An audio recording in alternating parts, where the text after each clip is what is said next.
ဒီနေ့နှုတ်ကပတ်တော်ကနှစ်ကောခန်းချီတုံးအပိုင်းငယ်7ခွန်းဘုရားသခင်ဟုဆိုတော့ဝိညာဉ်တော်တရားကိုဆိုလိုတည်းဘုရားသခင်၏ဝိညာဉ်တော်တရားသည်လွတ်ချင်းချမ်းသာကိုပေးတတ်၏ဟာလေလုယာဒီနှုတ်ကပတ်တော်ဒီရောင်တိုက်တဲ့ကောင်းချီးဖြစ်ပါစေဘုရားသခင်ဘုရားလို့ပြောတဲ့ခါမှာပါလဲဆိုတော့ဝိညာဉ်ဖြစ်တယ်မြန်မာစာမီမှာဒီလိုပြောတယ်သခင်ဘုရား၏ဝိညာဉ်တော်ရှိရာအရာ၌လွတ်မြောက်ခြင်းရှိတယ်နော်အင်္ဂလိပ်လိုကြားတော့ where the spirit of the Lord is there is freedom there is liberty လို့ပြောတယ်ပါနော်ဝိညာဉ်တော်ဖခင်ရဲ့ဝိညာဉ်တော်ရှိတဲ့နေရာမှာစစ်မှန်တဲ့လွတ်မြောက်ခြင်းဆိုတာရှိတယ်လို့ပြောဝိညာဉ်တော်မလုံနိုင်တဲ့အရာဘာမှမရှိဘူးအာမင်ကြောင့်ဝိညာဉ်တော်ရှိတဲ့နေရာမှာဝိညာဉ်တော်ရဲ့နော်အရေးအရွယ်မျက်မှောက်တော်အောက်မှာဘာမှမဖြစ်နိုင်တဲ့အရာမရှိဘူးကြောင့်အဲ့ဒီနေရာမှာဘာရှိတယ်ဆိုရင်ဒီကဲပဲနော်လွတ်မြောက်ခြင်းရိုးရိုးလွတ်မြောက်ခြင်းစစ်မှန်တဲ့လွတ်မြောက်ခြင်းဒီကဲပဲ root အမိကနေဆွဲထုတ်ပြီးတော့မှဒီကဲပဲလွတ်မြောက်စေနိုင်တော်သူဟာဝိညာဉ်တော်ဘုရားဖြစ်တယ်အာမင်အဲ့ဆိုအဲ့ဒီဝိညာဉ်တော်ဘုရားကဒါဆိုရင်အဲ့ဒီဝိညာဉ်တော်ဘုရားကဘယ်မှာရှိတယ်လဲတင်တို့ဒီတဲ့ကေတင်တော်မူခြင်းအဝိင္ဂလိတရားကိုကြားနာရသည်ဖြစ်၍ယေရှုခရစ်တော်ကိုယုံကြည်ပြီးမှဂတိတော်နဲ့ရှင်တော်မူသောရှင်တော်ဝိညာဉ်တော်၏တစိတ်ခတ်ခြင်းကိုခံရကြ၏ဟာလေလုယာဝိညာဉ်တော်ကဘယ်မှာလဲဆိုယေရှုခရစ်တော်ကိုတင်မိမိကေတင်ပိုင်ရှိပြီးယုံကြည်လက်ခံတော်သူဖြစ်ရင်ဖခင်ရဲ့ဝိညာဉ်တော်ကတင်ထဲမှာရောက်လာပြီဖြစ်တယ်ဟာလေလုယာအဲ့ဒီဝိညာဉ်တော်ကတင်ထဲမှာဖြစ်တယ်ဒါဆိုဝိညာဉ်တော်ကျွန်တော်တတ်ထဲမှာရှိလားမရှိဘူးလားလို့เนาะဆန်းစစ်မင်းမြတ်ပေါ်မဟုတ်ဘူးကျွန်တော်ကယေရှုခရစ်တော်ကိုယုံကြည်လက်ခံတော်သူဟုတ်လားမဟုတ်ဘူးလားအဲ့ဒါပဲဆန်းစစ်ဟုတ်တယ်ဆိုရင် automatic ဘုရားဂတိတော်လို့ပြောတော့ကြောင်းဘုရားရဲ့ဂတိတော်ကဘုရားကဘယ်တော့မှမလိမ့်ဘူးအာမင်ခံစားတာတွေမခံစားတာတွေဒီမဟုတ်ဘူးသင်ကခရစ်တော်ကိုမိမိကေတင်ပိုင်ရှိပြီးယုံကြည်လက်ခံတော်သူဖြစ်ရင်ဘုရားကဂတိတော်နဲ့ရှင်တော်ဝိညာဉ်တော်ကိုသင်ထဲမှာတစိတ်ခလိုက်ပြီဖြစ်တယ်အာမင်ဝိညာဉ်တော်သင်ထဲမှာရှိတော်ကြောင့်သင်ဟာဝိညာဉ်တော်အားဖြင့်သင်ကလွတ်မြောက်တော်သူဖြစ်တယ်အာမင်မလွတ်မြောက်တယ်လို့မနေနဲ့နော်ငါစမလွတ်မြောက်တယ်အာမင်ကိုခံစားရဟာပဲဝန်ခံမလားမဟုတ်ရင်ဘုရားနှုတ်ကပတ်တော်ပဲဝန်ခံမလားနော်ဘုရားနှုတ်ကပတ်တော်ကကြတော့ဝိညာဉ်တော်ရှိတဲ့နေရာမှာလွတ်မြောက်ခြင်းရှိတယ်တဲ့ဘလို့လွတ်မြောက်စေတယ်လေအဲ့ဒီဝိညာဉ်တော်ကနော်ကျမ်းစာတစ်ပိုက်ပြန်ဖတ်မယ်နော်ရှလုကခန်းကြီး၄အပိုင်းရဲ့88ကိုတည်းမှာကျမ်းစာတွေပြောတယ်ထာဝရဘုရား၏ဝိညာဉ်တော်ဒီငါပေါ်၌တည်တော်မူ၏အကြောင်းမူကားစင်ရသားတို့အားဝမ်းမြောက်စရာတည်င်းကိုကြားပြောစေခြင်းကငါကိုဗိတ်တိတ်တော်မူ၏ဂျေမွတ်တော်သူ၏အနာကိုပျောက်စေခြင်းက၎င်းဖန်တော်ချုပ်ထားလျက်ရှိတော်သူတို့အားလွတ်ခြင်းအကြောင်းနဲ့မျက်စိကန်းတော်သူတို့အားမျက်စိမြင်ပြန်ခြင်းအကြောင်းကိုပြစေခြင်းက၎င်းငင်းစေခံရတော်သူတို့ကိုကေမစေခြင်းက၎င်းထာဝရဘုရား၏မင်္ဂလာနှစ်ကာလကိုကြားပြောစေခြင်းက၎င်းငါကိုစေလွတ်တော်မူ၏ယေရှုခရစ်တော်ကလောကသို့ကြွလာတဲ့အခါမှာဘာနော်လူသားအနေနဲ့တင်တဲ့အကျွန်ုပ်တို့ပဲအသွေးသားဆောင်ယူဖျားဖြစ်ပေမဲ့လူသားအနေနဲ့သူကယက်တိတာဖြစ်တယ်။သူကအဖေကယောသသူ့အဖေကလက်သမားရဲ့သားသူ့အမေကမာရီအဲ့လိုပဲလူကအားလုံးကအဲ့လိုပဲသိကြတယ်။ဒါပေမဲ့ဘေးချိန်မှာယေရှုကတမန်လူထက်ထူးခြားသွားတယ်လေ။ဘေးချိန်မှာယေရှုကနော်တမန်လူထက်ခြားနာတော်သူက normal လူမဟုတ်တော့ဘူးဆိုဘေးချိန်မှာစထူးခြားလေဆိုဝိညာဉ်တော်သူ့ပေါ်ရောက်လာတဲ့ခါမှာစထူးခြားသွားပြီအာမင်ဟာလေလုယာအဲ့ဒီဝိညာဉ်တော်ဆိုတာဘာလို့မလဲသူ့ရဲ့လောက်ကဘာလဲဘာအတွက်သူ့ရှိရောက်လာတာလဲအကြောင်းမူကားစင်ရသားတို့ဟာဝတ်မြောက်စရာတည်င်းကိုကြားပြောစေခြင်းကငါကိုဗိတ်တိတ်တော်မူတယ်ဖျားရှင်နာမတိုင်ပုံချီပါစေလက်ကိုတည်းဖျားရှင်ကိုပြောအောင်နော်အဲ့ဒီဝိညာဉ်တော်ကလူရှိရောက်လာတဲ့ခါမှာသူ့မှာကြီးမားတဲ့ရွေချက်နဲ့တူလာတာဖြစ်တယ်အာမင်ဝတ်မြောက်စရာတည်င်းကိုနော်ကြားပြောစေဖို့လုံကဝိညာဉ်တော်ကရောက်လာတာဖြစ်တယ်ဟာလေလုယာမိမိတက်တာလဲဆန်းရှင်းပါနော်ဒီယေရှုခရစ်တော်ကိုဒီကစစ်မှန်ဆိုတော့ရောက်ကြတင်ချင်းရပြီးမှတကယ်စိတ်ချမှုရပြီးတဲ့နောက်ပိုင်းမှာသင်ရဲ့တက်တာကသူများမပြောကိုရဲ့တက်တဲ့ဖြစ်တယ်အာမင်အရှင်ကတက်တာနဲ့လုံးဝထူးခြားသွားတယ်ဆိုတာမိမိကိုမြည်တည်လို့ရတာဖြစ်တယ်ဘာကြောင့်လဲဆိုလို့ရှိရင်သင်ရဲ့အပြိုးဆိုကခြားနာသွားပြီအရှင်ကလည်းမဟုတ်တော့ဘူးသင်ရဲ့အနေထိုင်ကလည်းမတူတော့ဘူးဝတ်စားစင်ကတော့ဘုရားသခင်ရှေ့မှာတွာလာလို့အရာခတ်တဲ့ကအရှင်ကတက်တာနဲ့သင်ကထူးခြားတော့ဖြစ်သွားပြီဘသူကြောင့်လဲဆိုဝိညာဉ်တော်ကြောင့်ဖြစ်တယ်အာမင်ဝိညာဉ်တော်ကြောင့်ဖြစ်တယ်ကြောင့်ဝိညာဉ်တော်ကကျွန်တော်ကိုခြားနာစေတာဝိညာဉ်တော်ကကျွန်တော်ကိုထူးခြားသောပုဂ္ဂိုလ်တစ်ယောက်ဖြစ်စေတာဖြစ်တယ်ဝိညာဉ်တော်ရောက်လာတဲ့ခါမှာ person သူကတတ်တာထဲမှာအသက်ရှင်လာတဲ့ခါမှာ သူ့ရဲ့အစားအစာကကြောင်းနေသွားပြီဟာလေလုယာသူ့ရဲ့အပြောဆိုသူ့ရဲ့တွေးခေါ်တဲ့အရာကဘယ်မှာလဲဆိုလောကရာမဟုတ်တော့ဘူးအထက်နဲ့ဆိုင်တဲ့အရာသူကစိတ်ဝင်စားသွားပြီအဲ့ဒီဝိညာဉ်တော်ကသူလာတဲ့နေသူ့ရဲ့ kingdom နဲ့ဆိုင်တဲ့အရာကသူစိတ်ဝင်စားပြီပြီးတော့ကြောင်းတဲ့အဲထဲမှာဝိညာဉ်တော်ကစပြီးတော့မှစကားပြောနေပြီသူ့ရဲ့လှုပ်ရှားလာပြီတရားတင်မင်သားဆိုတဲ့မှာစာတင်ပြီးမှထူချတော့ဖြစ်လာတာဖြစ်တယ်ဟာလေလုယာဒီမွန်းနေတဲ့အနာတွေကိုပျောက်စေဖို့ဖြစ်တယ်ပြည်ကြီးဖန်သွားချုပ်တဲ့မနတ်ချုပ်နှောင်ထားတယ်ကိုဟာကိုချုပ်နှောင်လို့ချုပ်နှောင်မှမသိဘူးအဲ့ဒီချုပ်နှောင်ချင်းခံတော်သူကမှလည်းသူကလွတ်မြောက်စေဖို့သူကလာတာဖြစ်တယ်တဲ့ပြီးတော့မျက်စိကန်းတော်သူကိုမျက်စိပြန်မြင်စေဖို့တော့ physically တော့ဒီ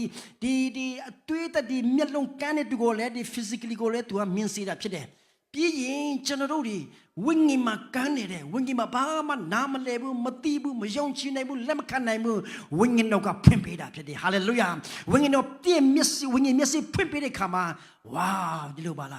းဒါကအရင်တော့လက်မခံနိုင်တဲ့နေရာကြီးရချက်ချင်းနဲ့လက်ခံနိုင်သွားပြီဘာကြောင့်လဲဝိညာဉ်တော်အပြင်ဖြစ်တယ်ဝိညာဉ်တော်ဖျားမရောက်လာတဲ့ခင်မှာကျွန်တော်မှဝန်ထုတ်ကြီးရှိတယ်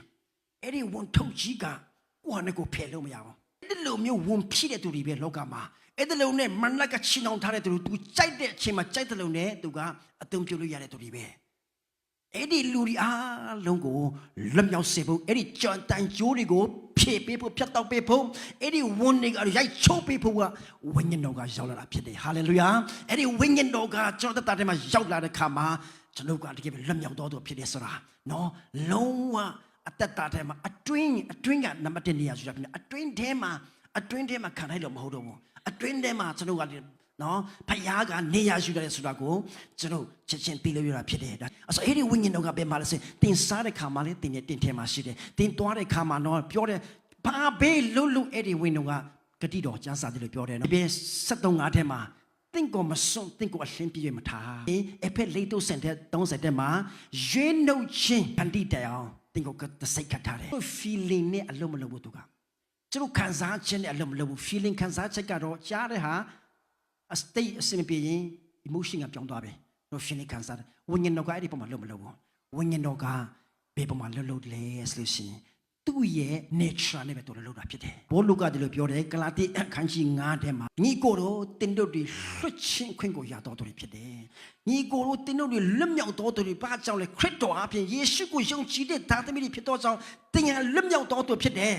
လက်မြောက်တော်သူဖြစ်တော်ကြောင့်ကျုံခံရတဘိုးကိုထမ်း၍ချီနှောင်ခြင်းကိုတပံမခံကြနဲ့ကျွန်တော်တို့ရဲ့နေရာကဒီမှာမဟုတ်တော့ဘူးကျွန်တော်နေရာကနောက်ထပ် level တနေရာမှာဖြစ်တယ်ဒီနေရာကချီနှောင်ခြင်းခံတဲ့သူတွေဝန်ထမ်းတဲ့သူတွေနေရာဖြစ်တယ်ဘောလူကတင်တို့ဟာယေရှုကိုရတော်သူတွေဖြစ်တယ်တင်တို့ဟာယေရှုခရစ်တော်ကိုယုံကြည်တဲ့သူတွေဖြစ်တယ်ဘာကြောင့်ချီနှောင်ခြင်းထဲမှာဘာကြောင့်အဲ့ဒီဝန်ဖြစ်ခံပြီးမှနေကြတင်တို့နေရာဒီနေရာမဟုတ်ဘူးတင်တို့နေရာကဒီနေရာမှာmove on ကျွန်တော်တို့လည်းမိမိကိုယ်ကိုတခါလေချီနှောင်ခြင်းတွေမှာပြန်နေလို့နေမှမသိဘူးเนาะတခါလေဝန်နေထမ်းပြီးတော့မှပင်ပန်းနေเนาะဒီမင်းနိုင်တဲ့ဝန်မဟုတ်ဘူးမင်းနိုင်တဲ့ဝန်ပေါ့เนาะမင်းနိုင်တဲ့ဝန်ထမ်းပြီးတော့မှပေါ့ပါမလန်းဆမ်းမှုထိုင်းမိုင်းနေအဲ့ဒီဝန်ကဘာဖြစ်စလဲဆိုကျွန်တော်တို့ကိုရှေ့မပို့နဲ့ရှေ့မရောက်စေဘူးပြီးတော့ကျွန်တော်တို့ကဘာလဲနှောင့်နှဲအောင်လုပ်ပြီးရင်ပြီးစေတယ်ပြီးရင်ဘာလို့လဲထိုင်းမိုင်းစေတယ်မအောင်မြင်စေဘူးမတိုးတက်စေဘူးပြီးရင်မလဲမချမ်းမအောင်နာခြင်းကြိုက်ခဲအောင်လို့မျိုးသူလုပ်တယ်ရတဲ့ခင်ကတိုးတက်စေခြင်းနဲ့စေရောက်စေခြင်းနဲ့ကျမ်းမာစေခြင်းနဲ့လွတ်မြောက်စေခြင်းနဲ့ဘုရားသခင်ရှိကလာတဲ့ဟိုဒီများကျွန်တော်တို့ပါလဲ benefit ပြီးယေရှုကလွတ်မြောက်စေတယ်ပြီးရင်ကျမ်းစာမှာလည်းပြောတယ်ကျွန်တော်တို့က apply မလုပ်ဘူးမစားဘူးဆိုရင် effect မဖြစ်ဘူးအလုံးမလုပ်ဘူးtalent မှာဘာအနည်းတင်ရှိလဲဆိုရင်ကောင်းကင်ပျောက်စေတယ်အကြိုက်ခဲပျောက်စေတယ်ဒါပေမဲ့ talent တွေဝေလာပြအဘူးတရားလောက်ရှိတယ်အဲ့ဒီ talent ကတင်ပစတ်တယ်မထဲဘူးအထဲမဝင်ဘူးဆိုသူ့ရဲ့အနည်းတင်ကတင်ပြပတ်ကမှလုံးမလုပ်ဘူးဘလောက်ပဲများဘလောက်ပဲ independent ရှိဒါပေမဲ့ဒီတလုံးကြိုက်ခဲတဲ့ခါမှာ talent တလုံးယူပြီးတော့မှပစတ်ထဲပြတဲ့ဘိုက်ထဲဝင်လာတဲ့ခါမှာ9မိနစ်10မိနစ်လောက်ကြာလာနိုင်ရွယ်လောက်ကြာတဲ့ခါမှာချက်ချင်းလှုပ်တာဖြစ်တယ်ဘုရားရဲ့နှုတ်ကပတ်တော်လဲဒါပဲဘုရားကလှုပ်ပေးပြီးပြီလှုပ်ပေးပြီးငါလွတ်မြောက်တော်သူဖြစ်တယ်ငါလွတ်မြောက်စေပြီအော်ဟုတ်လားအော်ကျမ်းစာဟောရှိတယ်ယုံကြည်တယ်ယုံကြည်နေမရဘူးတင်ဘလောက်ပဲယုံဘလောက်ပဲတီအဲ့ဒီဟာဘလောက်ပဲရေးဘလောက်ပဲကတ်တင်မစားဘူးဝမခံဘူးတင်ထဲမှာလုံးမတွင်းအထဲမှာရောက်ဘူးဆိုလို့ရှိရင်အဲ့ဒီနှုတ်ကပတ်တော်ကတင်ပြလုံးမလုပ်ဘူးတခါတလေနည်းနည်းအားရှိတဲ့ခါမှာတော့တစ်ခေါက်တော့ဖတ်တယ်မှတ်တာတယ် အဲ့ဒီတစ်ခေါက်ပဲနောက်ဆုံးပြန်ပြီးတော့မှပြန်မဝန်ခါတော့နောက်မှဘယ်တော့မှအဲ့ဒါကိုပြန်မစားတော့ဘူးနှုတ်ကပတ်တော်ကအဲ့လိုဖြစ်တယ်စေကျမ်းစာတုတ်တန်ထဲမှာတို့ပြောလို့ဘုရားခင်နှုတ်ကပတ်တော်ဒီကျွန်တော်တို့အကောင်းဆုံးတော့ the best medicine ဖြစ်တယ်လို့ပြောတယ်အကောင်းဆုံးဆေးဝါးဖြစ်တယ်တဲ့ဆေးကဘယ်လိုစားရတယ်လဲချိန်နဲ့နာရီနဲ့နော်ဘယ်နှစ်ရက်ဘယ်နှစ်ချိန်ဘယ်နှစ်နာရီမှာအကန့်အသတ်ရှိတယ်အဲ့ဒီတိုင်းမတောင်းရလေအဲ့ဒီစိတ်ကလည်းတင်းတယ်ဘာမှ affect မဖြစ်ဘူးအဲ့ဒီလည်းကောင်းပဲဘုရားရဲ့နှုတ်ကပတ်တော်ကနော်ကျွန်တော်ကစေးဖြစ်တော့ကြောင့်စေးလို့စားရမယ်နေ့တိုင်းမှာကျွန်တော်နော်ဝန်ခံဖို့လို့တယ်ကျွန်တော်မှဘယ်နေရာမှာနော်ဘယ် area မှာတင့်အတွက်လူနေတယ်စေးတင်းနှုတ်ပတ်တော်လူနေတယ်အနာယောဂအတွက်ဆိုရင်အဲ့ဒီနာယောဂအတွက်နေစဉ်ဒီဝန်ခံကြည့်ပါတောက်ပါဟာလေလုယာနေယေရှုရဲ့တန်ချစ်တော်ပြီးကျွန်တော်အနာပြောက်ပြီးယေရှုတန်ချစ်တော်ပြီးကျွန်တော်ရဲ့နော်နှလုံးချမ်းပါပြီးယေရှုတန်ချစ်တော်ပြီးကျွန်တော်ရဲ့ခါပြောက်ပြီးနေ့တိုင်းဝန်ခံကြည့်တော့ဘယ်နှစ်ရက်များခံမလဲဖခင်ရဲ့နှုတ်ကပတ်တော်ကတကူရှိတဲ့ဖြစ်တော်ကြောင့်ဖခင်ကမလိမ်ဘူးမလိမ်တော့ကြောင့်တင်ဝန်ခံလာတဲ့အခါမှာဘယ်နှစ်ရက်မှပျောက်သွားတယ်လဲတင်ပျောက်သွားတဲ့အချိန်မှာပဲတင်သိရမယ်ဟာလေလုယာကျွန်တော်အမြဲတမ်းတက်ခါတယ်ဒီမှာလဲအဆုတ်ကင်ဆာများဖြစ်လားနော်တီဘီများဖြစ်မလားညအဲ့လိုမရဘူးလှုပ်တဲ့ခါမှာအဲ့လိုဖြစ်တယ်ဒါပေမဲ့ကျွန်တော်ဝန်ခံတယ်ပျောက်သွားတဲ့အချိန်မှာ6လလောက်ပြပဲဟာငါဥစ္စာခုမရှိတော့ဘူးလားခုချိန်ဒီဘယ်တော့မှပေါ်မလာတော့ဘူးဘုရားရှင်နဲ့မတိုင်ပုံကြည့်ပါစေဆိုတော့ဖခင်ရဲ့စကားကဘယ်တော့မှမလိမ်ဘူးနော်တကိုးရှိတယ်အသက်ရှင်တယ်နော်အယိုးအချိုးသူကမပြုတ်ပြင်းနေတဲ့ရပါမှမရှိဘူးခန္ဓာကိုယ်ထဲမှာဘာကြောင့်လဲသူ့နှုတ်နဲ့ဖန်ဆင်းထားတဲ့သူတွေပြီးတော့ကြောင့်ဘုရားနှုတ်ပတ်တော်ဒီဆေးကဲ့သို့တင်ယုံစားအောင်ရှေးဘန်ထိုင်လနော်တော်မှာဘလောက်ငါတို့အားကိုးတယ်နော်ကြိုက်ခဲလိုက်ရင်နော်ပဲမင်းရောင်နေရလေနော် serious အဲ့လိုပဲအဲ့တော့စေးတဲ့အဲ့လိုမင်းရောင်ရင်ကျွန်တော်ကိုဖြစ်လာတဲ့ခါမှာခန္ဓာစိတ်ဝိညာဉ်ကိုပြုတ်ပြင်ပြီးတော့မှ original ပြန်ပေးနိုင်တဲ့ဘုရားရဲ့နှုတ်ကပတ်တော်ဖြစ်တယ် hallelujah မချမ်းမဘူးချမ်းမချင်းနဲ့ဆိုင်တဲ့နှုတ်ကပတ်တော်ရှိတယ်နော်ငင်မတက်ဖြစ်နေလားငင်တက်ချင်းနှုတ်ကပတ်တော်များရှိတယ် hallelujah ရိုက်တဲ့နာမည်တာကျမ်းစာတော်လုံးမှာကုန်ရှိတယ်ခန္ဓာစိတ်ဝိညာဉ်တွေလိုရတာတင်လိုနေတဲ့ရကိုရှာစေးလို့စားလိုက်မကြခင်မှာတည်ခံရမယ်ဟာလေလုယာဆိုတော့ဘုရားကပြောတယ်ငါသားသမီးတွေဘောလူကကလာတီလီမြေတွေမလို့တင်တို့ဒီမှာတင်တို့မွေးခေါ်ရမယ့်နေရာမဟုတ်ဘူးတင်တို့ဒီနေရာမှာရှိမယ့်နေတင်တို့နေရာကနောက်ထပ် level တစ်ခုဘုရားကပို့ပြီးပြီတင်တို့ဒီလွတ်မြောက်တော်သူတွေဖြစ်တယ်ဘာကြောင့်ကျုံပြန်ခံနေရတာလဲဆိုကိုနေရာကိုကြည့်ပြီးမှာ yes ငါလွတ်မြောက်တော်သူဖြစ်တယ်အဲ့ဆိုတော့ကျွန်တော် level ကတော့တစ်ဆင့်ကျွန်တော်နေရာရွေးဖို့လိုတယ်ဟာလေလုယာဖျာရှင်မတဲ့ဘုံကြည့်ပါစေကိုလိုတဲ့ခန့်ရှင်နေ့အပိုင်းရဲ့15မှာဒီလိုပြောတယ်ငါတို့နဲ့ဆန့်ကျင်ဖြစ်သောဝိနည်းအထုံးအပွဲနဲ့ဆက်ဆိုင်သောလက်မှတ်ကိုခြေ၍လဝါကားတိုင်းမှာရိုက်ထားလျက်ငါတို့စကြထဲကပေးရှင်းတော်မူ၏အထက်အမြတ်အာနာစက်များကိုလူယူလျင်ထင်ရှားစွာထုတ်ပြ၍လဝါကားတိုင်းတော်အားဖြင့်အောင်ပွဲကိုခံတော်မူပြီဟာလေလုယာလဝါကားတိုင်းအားဖြင့်အောင်ပွဲကိုခံတယ်ယေရှုခရစ်တော်ကကျွန်တော်တို့တွေအောင်ပွဲခံပေးတယ်ဘယ်လိုအောင်ပွဲခံပေးတယ်လဲကျွန်တော်တို့အောင်မြင်ဖို့အတွက်လဝါကားတိုင်းမှာ the whole world လူတွေအားလုံးရှိမှငါတို့အတွက်ဗလဲအဆက်ကွေးပြီးတော့မှငါတို့တွေအောင်ပွဲခံပေးတယ်တဲ့လက်ခုပ်တီးပြီးတော့ဖျားရှင်ယေရှုတင်ရအောင်ဟာလေလုယာဟာလေလုယာဘာကြောင့်ဖျားသားတော်ကလဝါကားတိုင်းမှာလူတွေပြောင်းလှောင်ပြီးတော့မှအဆက်တကွေးနဲ့ဖျားလဲတင်အောင်မြင်ဖို့အတွက်ကျွန်တော်တို့ရဲ့အောင်မြင်ဖို့အတွက်ဖျားကလဝါကားတိုင်းမှာဆက်ပေးတာဖြစ်တယ်ဟာဖျားရှင်နဲ့မတိုင်ပုံကြည့်ပါစေအဲ့ဒီယေရှုကို revelation ရတော့သူအဲ့ဒီလောက်ဖျားကငါ့ကိုယေရှုပြပါဆိုတိတော်သူကဖျားအတွက်လောက်ပါလို့ခိုင်းရှာမလို့တော့ဘူးအဲ့ဒီယေရှုကကျွန်တော်ကဘယ်လိုမှမဆက်နိုင်ဘူးအဲ့တော့အဲ့ဒီအခွင့်အရေးကငါလက်မလို့ဘူးဟာလေလုယာဒီအခွင့်အရေးကငါပါဝင်မယ်ဒီအခွင့်အရေးငါလုပ်ကိုလုပ်မယ်ဘာကြောင့်လဲငါအတွက်အောင်ပွဲခံပေးတယ်ဖခင်ရဲ့ယေရှုကအလွန်ကြီးမားလွန်းတယ်ဖခင်ရှင်နဲ့မတိုင်ပုံကြည့်ပါစေအင်္ဂလိပ်ကျမ်းစာမှာတော့ဘယ်လိုပြောလဲဆိုရင် the certificate of debt လို့ပြောတယ်အကျွေးဝင်ကြီးက certificate ရှိတော်သူတွေဖြစ်တယ်။ဘာကြောင့်လဲမနက်ကစာတန်ကတယွေနဲ့ငါတို့ကိုဖြည့်ဆည်းတော်သူဖြစ်တယ်။တော့ဖခင်ကတယွေနဲ့လှုပ်တော့ကြောင့်ဘာကြောင့်မနက်ကဖျားသားသမီးဖြစ်နေငါတို့တဲ့မနက်ကရှေ့လေပြီးတော့မှငါတို့ကိုတိုက်ခတ်နိုင်လေဆိုတော့သူက legally တယွေနဲ့သူကဝင်လာလို့ရတော့ကြောင့်တယွေငါတို့ကနေရာပေးတဲ့ခါမှာဖခင်ကကယ်လို့မရဘူး။ဘုရားကလီကနော်တယဝင်နဲ့လှလို့တဲ့ဘုရားရှင်ဖြစ်တယ်သူရဲ့စကားအတိုင်းသူကလှလို့တဲ့ဘုရားဖြစ်တယ်အာနန်နဲ့အေဝါကမနတ်ကိုသူတို့ကဖွင့်ပေးလိုက်တဲ့ခါမှာတယဝင်ဝင်လို့ရတယ်အဲ့မှာဘာရတော့လဲဆိုရင် certificate ရောက်သွားပြီမနတ်ကအဲ့ဒီ certificate အဖြစ်လူတွေကိုကြိုက်တယ်လို့လှလို့ရတယ်ဘုရားကတားလို့မရတော့ဘူးဘာကြောင့်လဲလူမှာ authority ပေးထားမှလူကအခွင့်ပေးတော့ကြောင့်သူမှာ certificate ရောက်သွားတာဖြစ်တယ်အဲ့ဆိုအဲ့ဒီ certificate depth နော်ကျွေးဝချွေးခန္ဓာစိတ်ဝိညာဉ်တွေနော်အဲ့ဒီဝချွေးဝိညာဉ်အားလုံးရဲ့ certificate ကခုဖြစ်တဲ့ခါမှာဘုရားကလှုပ်တော့မယ်လှုပ်တဲ့ခါမှာမနက်က certificate ပြလိုက်တယ် ငါနေရာရထားတယ်ငါမှပိုင်မယ်နော်ငါမှအတော်ကြီးဒီလူကငါပိုင်တယ်ဒီလူကငါနဲ့ဆိုင်တဲ့သူတွေဖြစ်တယ်လက်မှ certificate ကန်တဲ့ခါမှာဘုရားကကယ်လို့မရဘူးဒါပေမဲ့အဲ့ဒီလူကဘုရားပဲလှည့်ပြီးတော့မှ online တဲ့ခါမှာဘုရားကလည်းမဝင်လို့ရတာဖြစ်တယ်ဘုရားရှင်နဲ့မတိုင်မုန်းကြည့်ပါစေကိုဟာနဲ့ကိုလွတ်လို့မြအဲ့ဒီ depth certificate ကြီးကိုဖုံးထားတယ်အဲ့ဒီဝင်ကြီးကခံထားတာဖြစ်တယ်အဲ့ဒါကြောင့်ယေရှုခရစ်တော်ကဘာလို့လဲဆိုလို့ရှိရင်နော် this certificate he has set aside and completely removed လို့ပြောတယ် hallelujah ခုမှမကြောက်သူဟာအကုန်လုံး remove လုပ်လိုက်တယ်တဲ့လက်ခုပ်တဲ့ဘုရားရှင်ချီးမွမ်းရအောင် hallelujah တင်ရခန္ဓာအတွက်စိတ်ဝိညာဉ်တွေနော်ဝိကျွေးဝိညာဉ်အဲ့ဒီ depth certificate ရှိတယ်အားလုံးယေရှုကအကုန်လုံး remove completely remove တခုနဲ့မှမကြမ်းဘူးအဲ့ဒါကြောင့်ဘောလူကပါပြောလေတင်တို့ဒီလွတ်မြောက်တော်သူဖြစ်တယ်ဟာလေလုယာငါဒီလွတ်မြောက်တော်သူဖြစ်တယ်ယေရှုကကျွန်တော်ကိုလွတ်မြောက်ခြင်းပေးတယ်နော်ယေရှုရဲ့ဝိညာဉ်တရှင်တော်ဝင်တော်ကျွန်တော်ကိုလွတ်မြောက်ခြင်းပေးတယ် I'm free တာဒီတင်တို့ကိုလွတ်လျင်တင်တို့ဒီဧကံအမှန်လွတ်ခြင်းရှိတော်သူဖြစ်တယ်ဟာလေလုယာ if the son set you free you are truly set free hallelujah တင်ခံစားတဲ့မခံစားချက်အလုံးပြောဘူးဖခင်ကတင့်ကိုလွတ်မြောက်စေတယ်ဆိုရင်တင်က